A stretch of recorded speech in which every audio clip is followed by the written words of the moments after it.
You think you know London? Well, guess again. There are so many incredible gems and hidden histories just waiting to be discovered. In this jam-packed series, we'll take you to every corner of the superb international city that is London, visiting secret local haunts, meeting the people behind them, and unpacking the history of London through their eyes. Hop in and take a ride with us in the London Black Cab and see this fantastic city in the fast lane.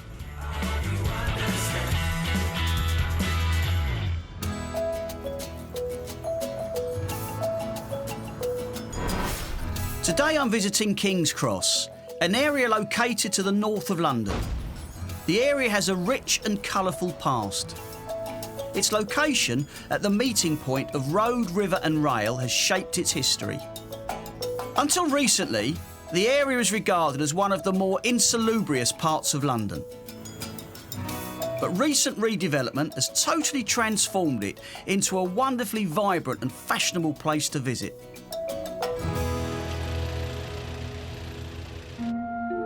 My first stop today is the picturesque and historical St Pancras Old Church. Welcome, my name is Lester Hillman and I'm a tour guide for Camden and historian and writer. Lester, I've been a London taxi driver for over 25 years. I've passed this church countless times. It's the first time I've been inside. It's a church that we think has 2,000 years of history here. The wall behind us, stitched into the fabric, is Roman tile, Roman brick. There are monuments to individuals who had key roles in English history. Queen Elizabeth I's cook. For 29 years, Daniel Clark and his wife Catherine served in the royal pantries and is buried here. Evidence of who the vicars have been here. A wonderful man called Charles Lee, before the invention of the internet, did incredible amount of study, and he pieced together over 50 vicars, witnesses at key moments in English history, from Fulcharius in the 1100s, right through to the present time. Roger was a priest here at the time of Magna Carta. We know that John Clifton probably witnessed the Holy Roman Emperor going by for those peace negotiations after Agincourt. Lester, I'm looking at the altar. It looks fairly plain. The altar is, as you say, a simple altar, but set into it is a nave altar that some people think may date from the 7th or 8th century. It's Kentish ragstone, and we know that around the 1290s there was an inquisition here or an audit, and there was reference to this nave altar. It then disappears, but in the mid-19th century, digging to replace the tower, upturned the altar with the church silver. We think it was buried there at the time of the English Civil War and is now incorporated back into the fabric of the church. Over 2,000 years, the church has been remodelled a number of times and reused materials. In the 19th century, it was brought back into use as a parish church and indeed had galleries here for hundreds of people. There are no pews here today, and other detailing has changed since after the Second World War, and we have these chairs which are quite low. People today are somewhat taller than they were in the 19th century, so perhaps it's time for us to think about a new seating.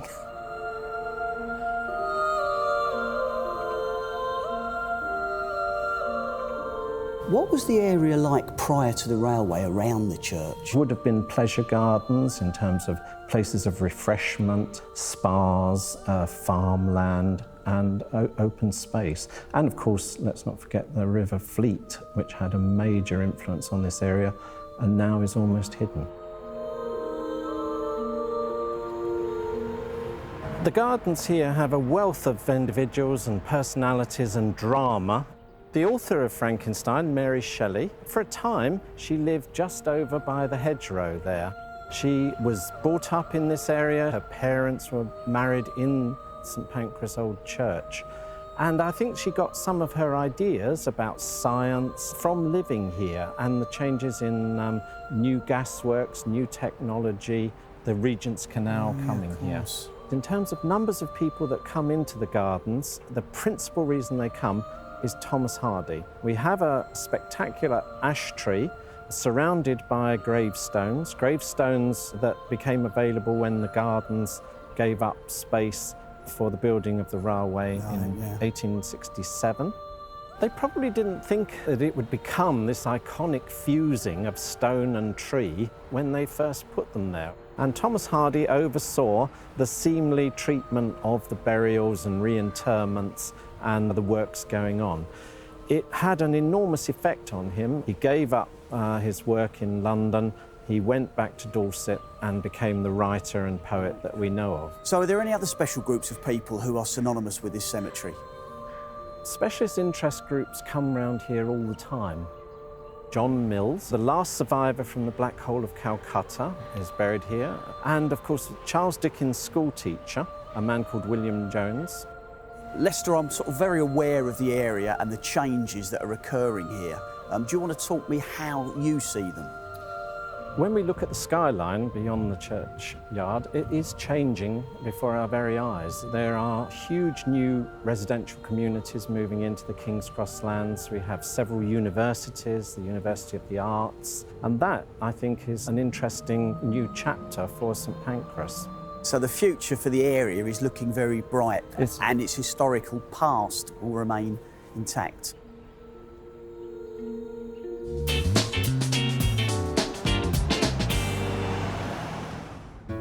The House of Illustration on Granary Square is a must-visit for all artists.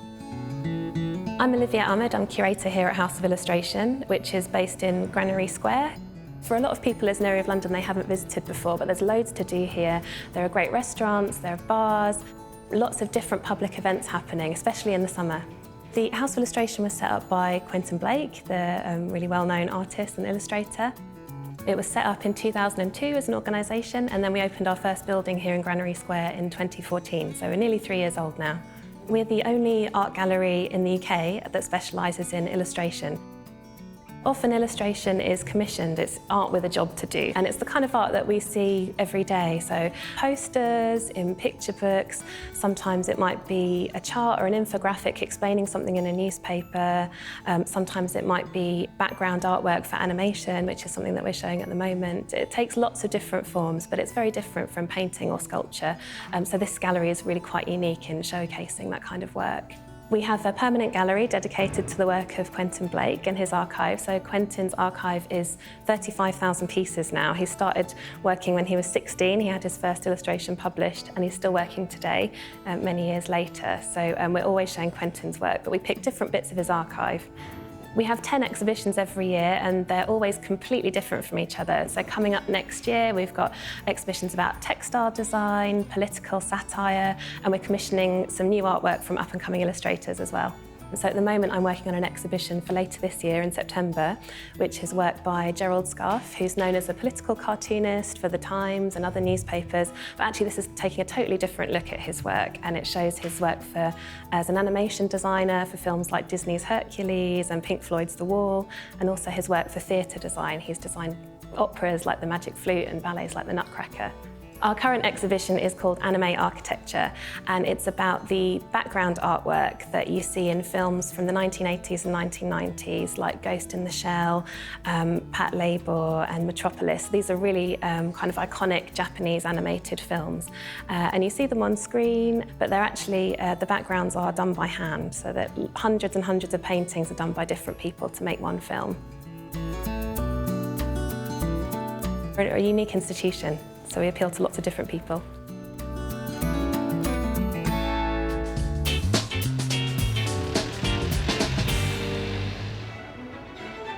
From the calm of the gallery to one of the most energetic places in King's Cross. Welcome to St Pancras Station. My name is Josie Murray, and I'm the Senior Heritage Advisor for High Speed 1. St Pancras is a very special building, a Grade 1 listed building, and there are only a small number of those in the country, such as Westminster Abbey and St Paul's Cathedral. Can we start with the gentleman who's beside me? Certainly, yes. This is, let me introduce you to Sir John Betjeman, poet laureate and writer who was a passionate supporter of the railways in England. And the reason that he's here in St Pancras is because he was one of the key figures that was responsible for ensuring that it wasn't demolished. And as a consequence of his actions, the station was listed Grade 1 in 1967. There must have been enormous challenges to build a station because it was quite built up at those days, wasn't it? Oh, it was a very built-up area. I think the most significant challenge was how to deal with the Regent's Canal. William Henry Barlow decided to come over the top of the canal because that would also allow them greater flexibility to expand their operations if they wanted to. With the platforms being above street level, there was a big challenge to Barlow as to how to maximise that space. So rather than building that brick arch form to support the train deck, as you would have expected, Barlow looked to the factories, an industry up in the Midlands and the North, and originally there were nearly 700 cast iron columns that were used to support the train deck. Pretty soon it was realised that there was quite a commercial value to have that area of space in central London, not least to William Bass of the Bass Brewery Company in Burton, who was a shareholder in the Midland Railway Company. In the arcade area where we have the shops and the departures areas for Eurostar, that was once a massive storage area for beer. One of the things that Barlow said when he was talking about the station following its completion was that the size of the beer barrel dictated the whole grid of the station. Joe, sure there travels around the station. I notice there's an awful lot of shops and lots of people milling around. St Pancras is more than just a railway station. It's actually a destination in its own right. We have a lot of visitors. We have nearly in excess of 50 million visitors a year. Wow. Huge number, and a proportion of those don't come here to catch the train. They come to visit the restaurants and bars. We're currently going to be welcoming some new stores into the station: Chanel, Calvin Klein, Ted Baker, alongside our existing favourites such as Fortnum & Mason's and Hamleys and John Lewis. So it's really important to us to offer something different. No, it seems a truly sort of unique space. There's a lot of artwork. What's the story behind that? It has been referred to in the past, particularly this train shed, as a work of art in itself. And HS1 invests in the arts because it reflects the character of the station, but also inspires and excites our visitors. It's unexpected. You don't expect to see art in the station. Every year, in partnership with the Royal Academy, our Terrace Wires programme engages with world-famous artists to create innovative and beautiful pieces. These installations sit alongside our permanent pieces, such as the Paul Day statue, the Meeting Place, which we're standing next to, and the Sir John Betjeman statue. There's excerpts of Betjeman's poetry have been inset into the flooring of the concourse. Oh, right, yes, yeah. We also have 2 pianos in the arcade that anyone can play, and we discover there's a huge amount of talented people that just love the opportunity to play the piano because the acoustics in the building are fantastic. And as a result, we've had people like Elton John, John Legend and Jules Holland have all come into the station to play our pianos.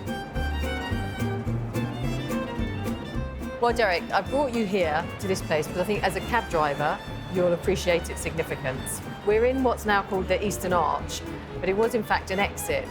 So customers, when they would arrive into St Pancras, would come by cab from Euston Road, and they'd come up the cab road, and then they'd be dropped off and come into the booking office to buy their ticket and then onto the platform. The cabs, meanwhile, would have gone on a ramp down onto Midland Road, driven around the station and come up another ramp onto a large roadway which is directly behind this arch. And there the cabs would wait. So Midland Railway customers, if they could afford it, didn't have to go outside at all. Now, Josie, standing here, I can see the roof. It's splendid.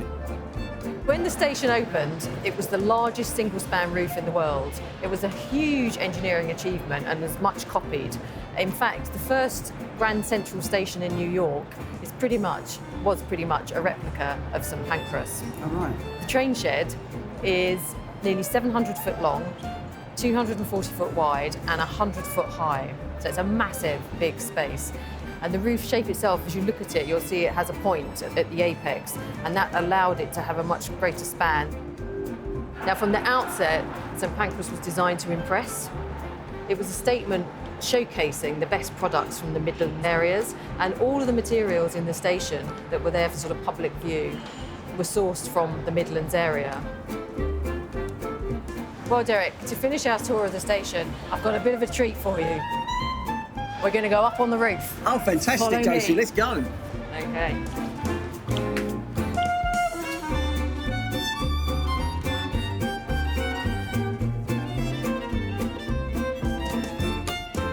Josie, I've picked people up from this station in my taxi many times, and I've dropped people here many times. I will never look at this station in the same way again. But I've got one last question I'd like you to answer. Okay. Who or what was St Pancras? St Pancras is actually a Greek name that means something that holds everything. So it's a very nice meaning. In terms of why the station's called St Pancras, we're situated in the parish of St Pancras in Camden. Right. And St Pancras Church is just a short way up the road.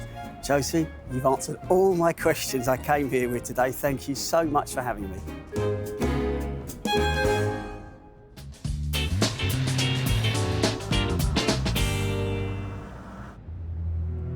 Now somewhere more serene, somewhere to relax.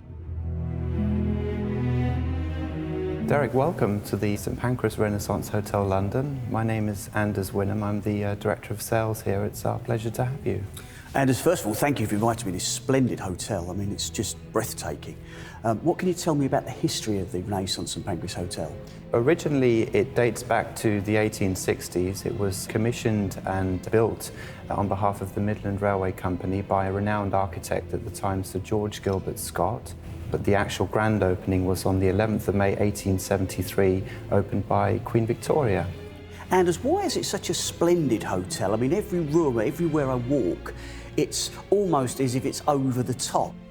Essentially, there were no expenses spared at the time. The building cost the Midland Railway £500,000 in the money back then, which was an absolute fortune. And it was really a statement of the wealth of the railways. And moving on to where we are now, can you just tell me something about this space? Because I almost feel like I'm in church. Well, we're standing on the third floor of the historical part of the hotel. The original design was, in fact, meant to be very Gothic and cathedral-like. It was something that the Victorians found very fashionable. George Gilbert Scott actually imposed this architecture on the building and deliberately made it look like a cathedral and a church. He was a pioneer behind several cathedrals and churches in the UK as well at the time. So we have these incredible vaulted ceilings here.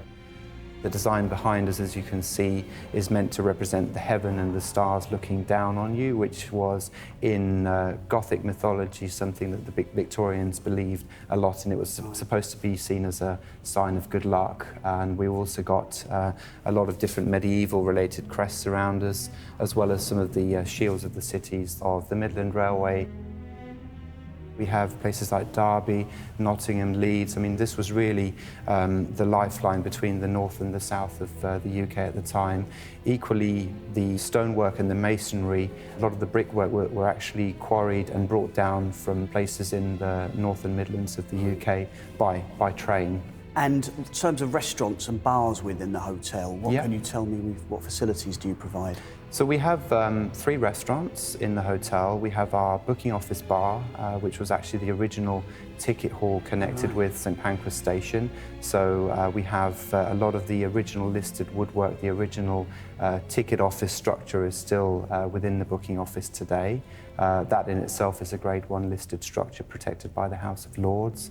There's also 173 different original rosette carvings around the perimeter of the booking office, again, just signifying the detail that was lavished on the original building. We also have the Gilbert Scott restaurant, which is operated by Marcus Waring. So that offers our guests and external customers a slightly different style of menu. And then we have our Me and Me cafe bar, which is actually on the concourse of the platform just outside the hotel. In terms of events, do you have any sort of annual events here, or is there anything that's sort of scheduled? It's a real mixture. I mean, we have in the hotel 11 meeting rooms, all very, very different. So we can host a small boardroom meeting from a few people right up to a standing reception of 575 people. our largest room, which is Hansom Hall, named after the Victorian Hansom taxi, as that was where the taxi rank used to be in the Victorian times. So there's a really splendid roof terrace on the back of that. Another really interesting space called the ladies' smoking room, which was an area that the Victorian high society ladies would meet, smoke cigarettes and just gossip about things. Are there any other famous or illustrious characters associated with this building? Quite a few. I mean, the patrons at the time of the opening of the hotel, as it was seen to be a state-of-the-art building, we had one of the first hotels with revolving doors in London at the time, based on an American design. So we had members of the Vanderbilt family, and also Jessie Boot, who's the founder of Boots the Chemist, stayed in the hotel at the time. We are known as the Spice Girls Hotel. Below us we have the grand staircase that connects all 3 floors of this part of the building. So it is actually where the Spice Girls recorded their Wannabe single back in the 1990s, and I believe that we're almost at the 20th anniversary now of that particular event. This area, it's changed dramatically in the last sort of 10 years. Do you think the hotel has had an influence? As you know, King's Cross was not the best renowned area of London at the time. If you have a hotel such as this, as well as a regeneration of the area from a business perspective, the two just naturally marry together, coupled of course with Eurostar as well.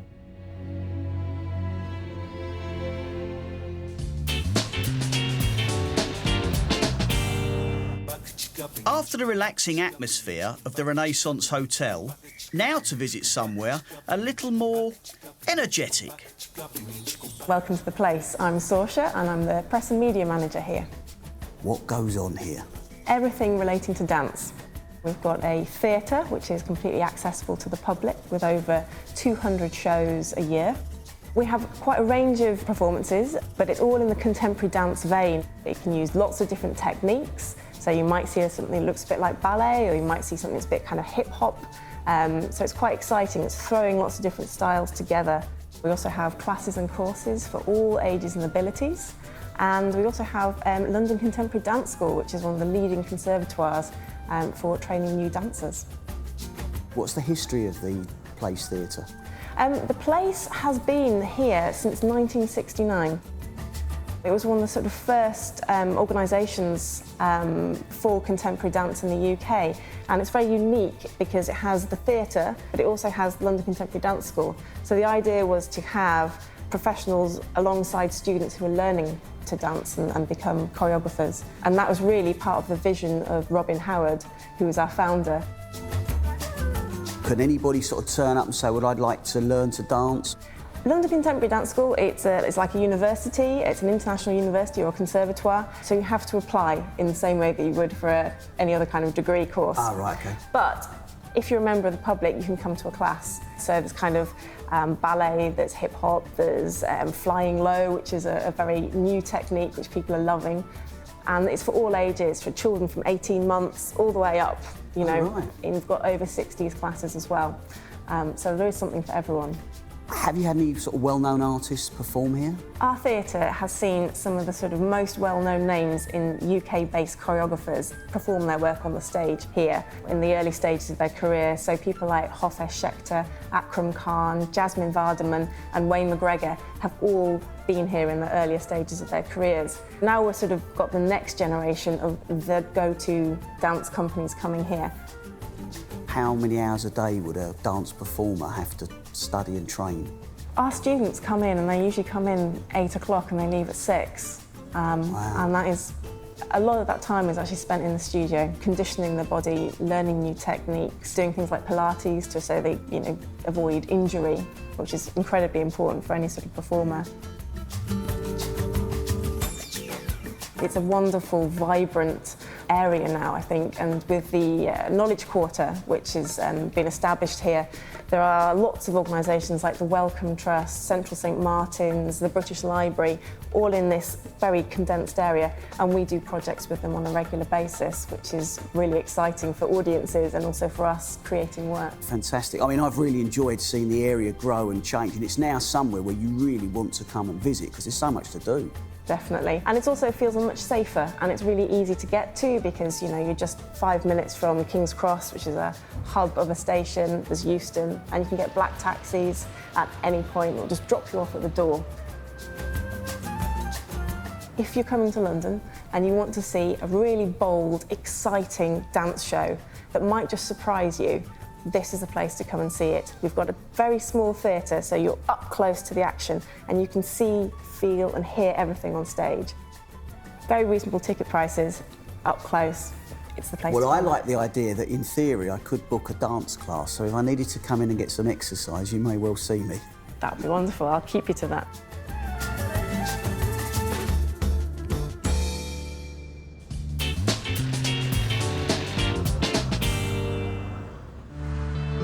From the dance studio to a gymnasium, but don't be fooled by first impressions. Like, welcome to the German Gymnasium. My name is Sam. I'm the general manager of the restaurant. So as you notice, we're just across the road from King's Cross Station and the Eurostar departure and arrival. Now, Sam, I'm a London taxi driver and I've been past this place countless times. The one thing nobody's ever answered to me, why is it called the German Gymnasium? Well, there's an interesting story behind it. So it's called German Gymnasium because it was a gymnasium, and German because it was built by the German community and for the German community in London back in 1864. They were already quite open to the broader population back in the days. So behind that, you will know that in 1866, the first Olympic indoor happened here in the German Gymnasium. So we had people from obviously every country from all over the world. So you're telling me the first indoor Olympics was actually held in this building? Absolutely, from 1866, and then every year until 1906, when they moved to White City, it was known then as the White City Games. Wow, I didn't know that. That's fantastic. It was indeed, yes, quite an inclusive gymnasium. Back in the days, you could think, that ladies would have other priorities than to go to the gym, like put food on the table. But already in 1864, they were allowed to come to the gymnasium, and the first floor was theirs to exercise. Oh, so the upstairs was the ladies' gymnasium, Absolutely, yeah. And downstairs presumably was the Downstairs, gents. gentlemen, there was a big fence around the first floor so that the gents couldn't pick on the ladies up there. Not like the gyms nowadays. Has the building changed much over time? Yes, actually, he had many lives. He was here way before us and probably will be there way after us. When he was a bit bigger, they had to cut off the west elevation over there when they brought St. Pancras and the Eurostar terminal in. So for the time, I think pre-war, it became a storage for the offices, an exhibition center as well. You had fashion show in there. At some point, it was left in derelict. When we had the building, when we started the fit out, so there was a full first floor here, rather than just a mezzanine level. So we had to break that down to bring back the original configuration of the building. How long ago did it become a restaurant? How long have you been involved with it? So we've opened it in November 2015. The choice to keep the German Gymnasium name, obviously, it's a Grade 2 listed building, and we really wanted to keep, that heritage, so that we could play actually a bit around with it. And actually, if you go to the toilets, you'll see the wallpaper. That's influenced by scene of the past with boxing in a gym. Kept the original hooks as well, whereby you had a rope that were hanging. Tell me a little about the restaurant as it is today. Casual place to come, enjoy a pint of beer or a glass of wine. All right. Have a hot dog, a German burger, a Kalbsleber or a Schnitzel. So we've got a lot of regulars that will come in and want to eat at the bar. It's very comfortable. Have a conversation with the bartender and enjoy just a good main course, and then fly to the Eurostar or to the train to the north, to Leeds. Whereby the upstairs bar will be more a destination bar where people will come for cocktails. And stay, like a couple of hours and enjoy different cocktails. Right, so much more relaxed. As a London taxi driver, I've seen this area develop, and it's become an area that you become very fond of. You can see it growing. Very eclectic, and once again, it's become a very pleasant place, I think, to live in, to work within, and for us, we're glad to be part of the redevelopment.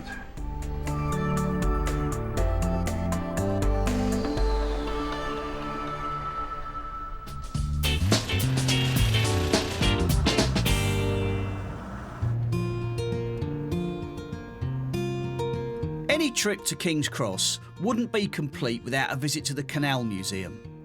The canals played an integral part in the industrial growth of this area of London. Welcome to London Canal Museum. We celebrate everything to do with London's canals here. I know a lot about the roadways in London, but I know very little about the waterways. The waterways actually go back many centuries, and the River Lee navigation is one of the first semi-artificial waterways that has been carrying goods into London from the northeast.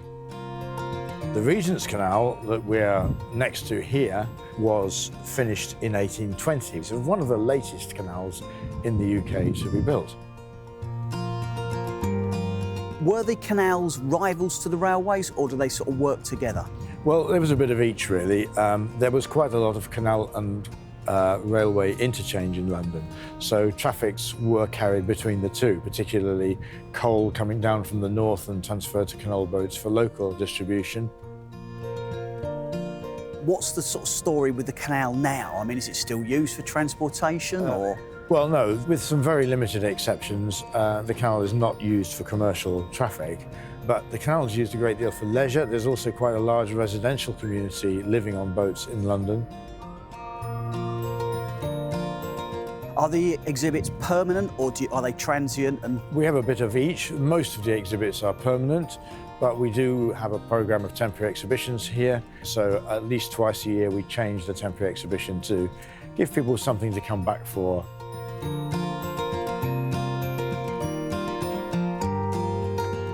And what can you tell me about some of the artefacts that are housed within the museum? The centrepiece here is the narrowboat Coronis. Partly a reconstruction, but it's an original hull of a typical 1930s narrowboat for long-distance carrying of goods. The reconstruction of the cabin is the thing that fascinates visitors, young and old, especially the children, really, because they go in there and they think, well, where did people live? It's a tiny space for people who lived in incredibly cramped conditions that we would consider completely unacceptable today.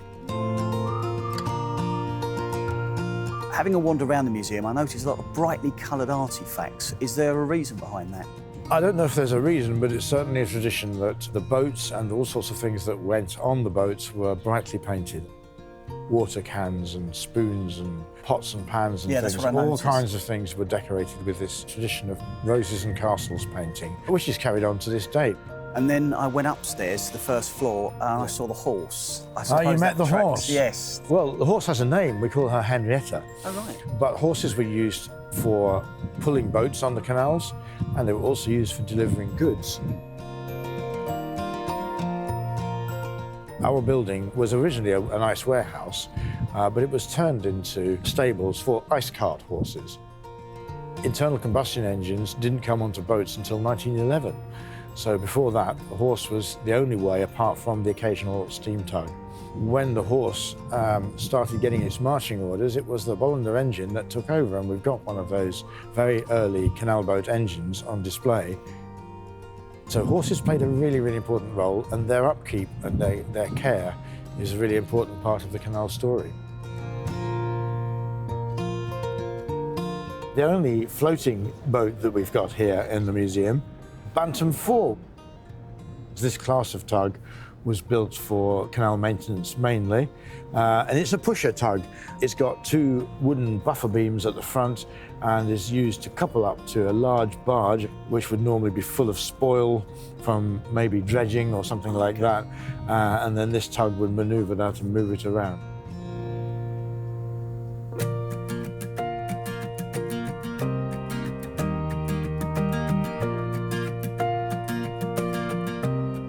Within the museum, we explore the ice trade, the use of ice cream and the selling of ice cream, and we introduce you to Carlo Gatti, who we're very thrilled, in effect, to have him as part of our history. He came over here to open a string of restaurants, but he also built his business. They imported ice from Norway by sailing ship across the North Sea.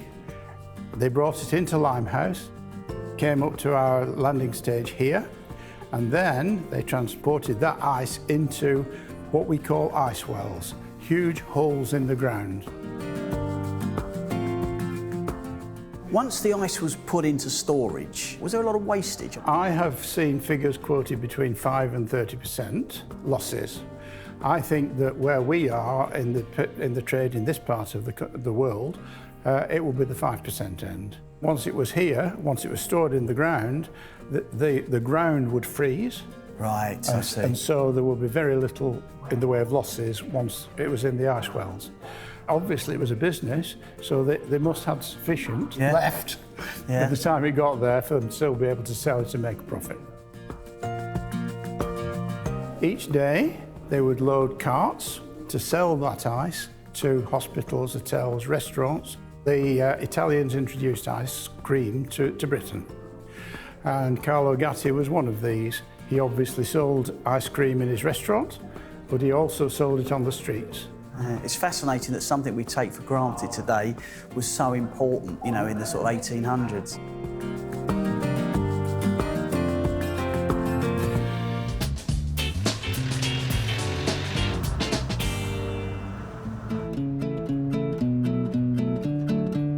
The King's Cross area has undergone huge changes over the last decade, and Gasholder Park and Granary Square are probably the best examples of the improvements that have taken place.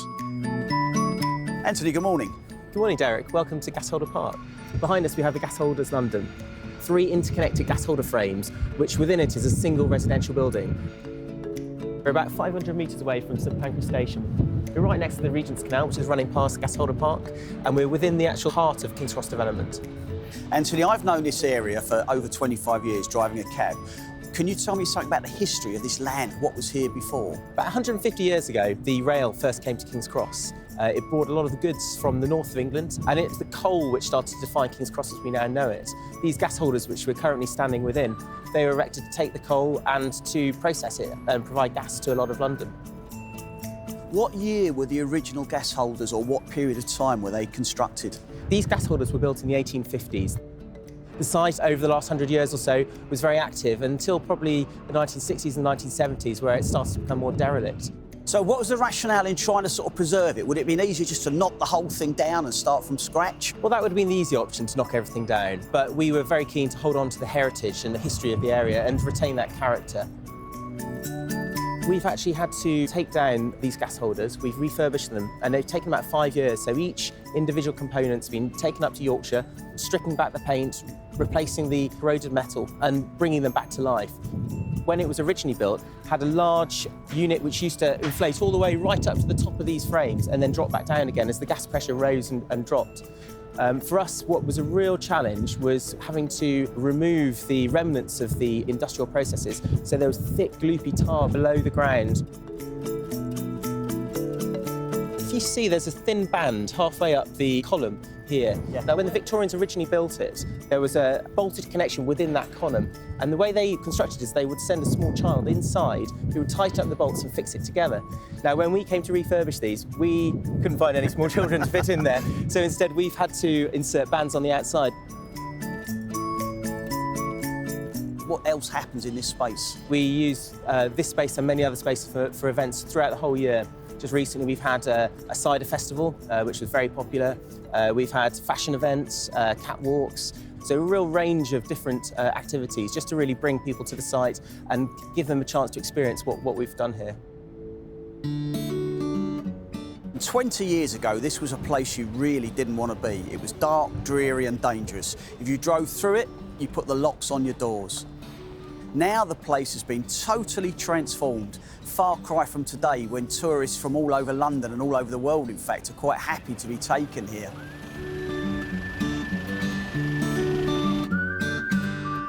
Granary Square itself was actually a canal basin, and the 1,000 water jets are actually a reminder of its past.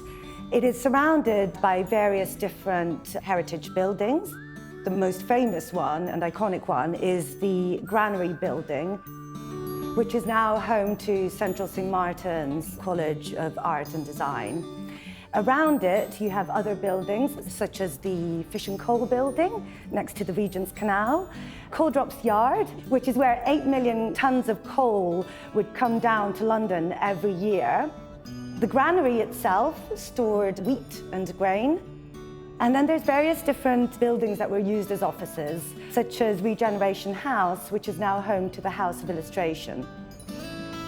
Our restaurants are great, and there's lots of them. On Granary Square, we have the Lighterman. It's a building by Stanton Williams, and it's on various levels. So it's great for people watching on Granary Square, but also for a drink on the canal. We have the ever-popular De Choum on Stable Street, Grain Store, headed by chef Bruno Loubet, Caravan, who were the pioneers here, the first restaurant to open. And then we have a variety of other restaurants. And has the development of the area finished, or is this ongoing? So the development is very much ongoing. We are going to have 60 shops in what was the Coal Drops, which is being refurbished and reinvented by London's Thomas Heatherwick. So he is well known for redesigning the red buses and also the cauldron for the London Olympics. So I think it's going to be an amazing place to shop. With some Pancras International on our doorstep, you've got Eurostar connections to 10 major cities in Europe, including Paris, Brussels, now even Amsterdam.